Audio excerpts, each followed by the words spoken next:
की तौफीक नसीब फरमाए।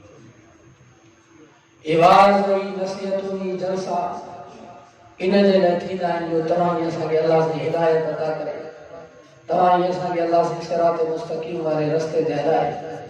इन जो मतिलबु ऐं मक़सदु इहो हूंदो आहे।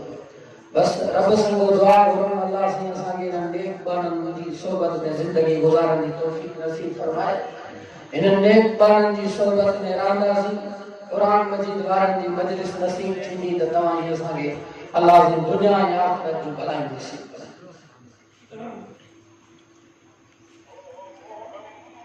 तव्हां असांखे जेका अल्लाह जी इज़त अता कई दुनिया जे जहान में, इहा ॿिन्हिनि जहाननि जे सरदार जे सदके ते तालुक जी बड़ी बरकत। हज़रत मौलाना मोहम्मद कासिम नानूतवी रहमतुल्लाह अलैहि का हिकिड़े गर्मियुनि जी मौसम में हिकिड़े फ़कीर सुवाल पुछो,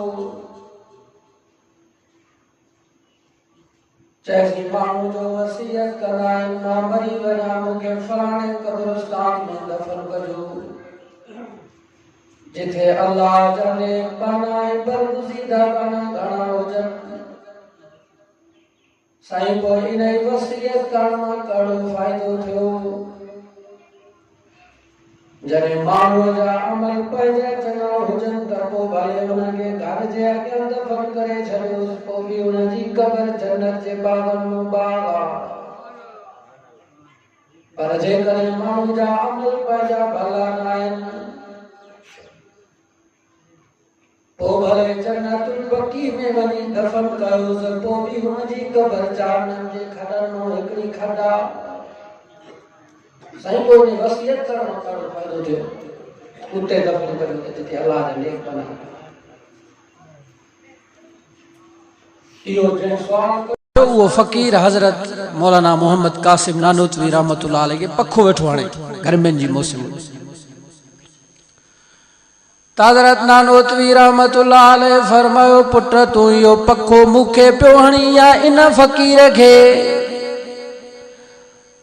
त हुन चयो, साईं मां त हिनखे सुञाणा ई कोन थो, मां त पखो अव्हां खे पियो हणां। हज़रत नानूतवी रहमतुल्लाह अलैहि फरमायो, पुट तो वारे पखे जी हवा इनखे भी लगे थी या ना?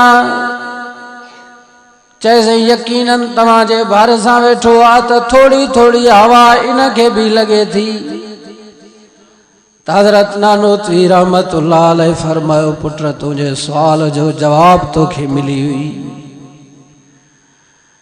जने तू पखो हणे मूंखे पियो पर ही मुंहिंजे बारे सां अची वेठो आहे त इनखे भी हवा लगे थी। त जेका रहमत अल्लाह जे बरगुज़ीदा बाननि जे क़ब्रनि ते ईंदी आहे त हुननि बरगुज़ीदा बाननि जे क़ब्रनि सां जिन्हनि गुनाहगारनि जूं क़ब्रूं आहिनि उन्हनि जो थोड़ो थोड़ो हिसो उन्हनि गुनाहगारनि खे भी मिलंदो आहे।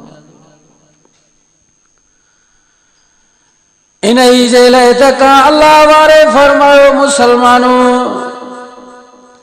यक ज़माना सोबते बाउलिया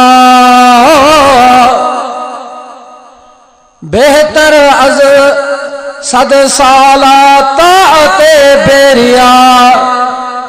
चई त अल्लाह जे कंहिं वली जी कचहरी में अल्लाह जे कंहिं नेक बाने जी सोबत में वेहण 100 साल जी बेरिया इबादत खां वधीक भलो अथव।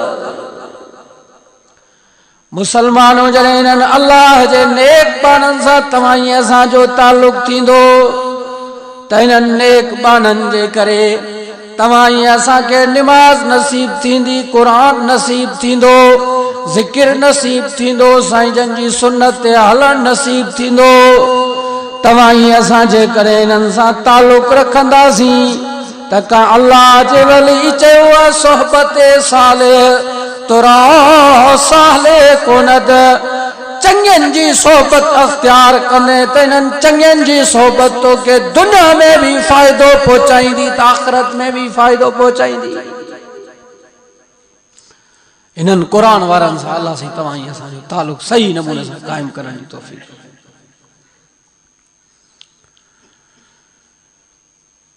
कुरान मजीद के जरे तमा पढ़ंदो मुसलमानों अल्लाह से फरमायो या अय्युहल्लज़ीना आमनुत्तकुल्लाह। अल्लाह से फरमायो ए ईमान वारो ढिजो मां अल्लाह का वकूनू मा सादिकीन। मां रब तव्हां के हुकुम थो कयां त पंहिंजी जिंदगी नेक साले बाननि सां गॾु वञी गुज़ारियो। तव्हां ही असांखे हुकुम आहे हिननि साले बाननि जी ताबेदारी जो बि हिननि सां गॾु रहण जो।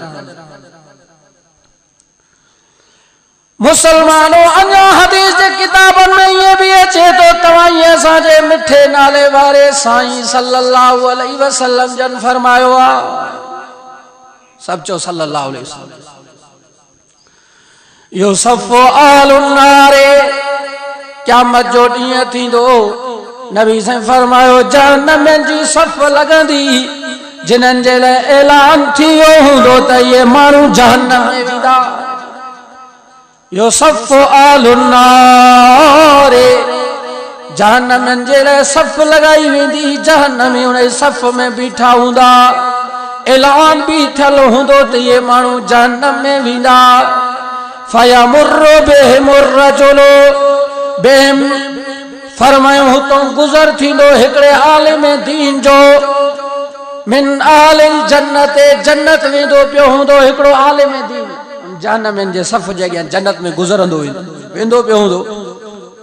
त हदीस में अचे थो त जहन्नम जी सफ़ मां हिकिड़ो माण्हू ईंदो। उन आलिम दीन के चवंदो अमा तारिफ़ुनी साईं मूंखे सुञाणो था या न। वो चवंदो बाबा मां त तोखे कोन थो सुञाणा।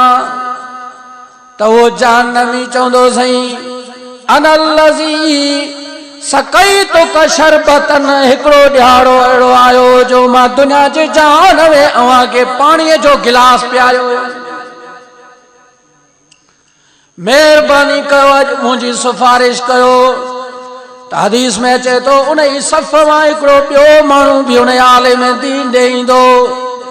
अमा तारिफ़ुनी साईं मूंखे बि सुञाणो था या कोन था सुञाणो। वो चवंदो बाबा मां त कोन थो सुञाणा।